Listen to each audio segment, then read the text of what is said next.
এই হচ্ছে Japanese super মার্কেটের লিচুর অবস্থা, বুঝছো? শালা তোরা আমাদের ফ্রুটসের মান সম্মান দিতে পারিস না, নিয়ে আসিস কেন? ইজ্জত নিয়ে ছিনিমিনি খেলেছে। ছিনিমিনি খেলেছে এই দুইটা মাত্র, তাও এগুলোর কি অবস্থা। জাপানি সুপার শপে লিচু দেখে আমার বাংলাদেশি মন আনন্দে আত্মহারা হয়ে যাওয়ার পরে তো এক বক্স নিলাম।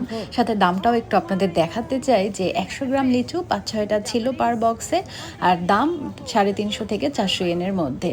কোন দেশ বোঝা যাচ্ছিল না, তবে মেবি ফিলিপাইন বা ভিয়েতনামের হবে। তো ভিডিও করার আসলে উদ্দেশ্য হলো এক জাপানে থাকা কেউ প্লিজ এরকম দেখে আমার মতো বাংলাদেশি মনকে কন্ট্রোল করবেন, কিনবেন না টাকা নষ্ট করতে না চাইলে। আর আরেকটা হলো বাংলাদেশিরা আসলে ভাই আবেগে সেরা, জাস্ট আবেগের বশেই কিন্তু আমি এই ফলটা কিনেছি।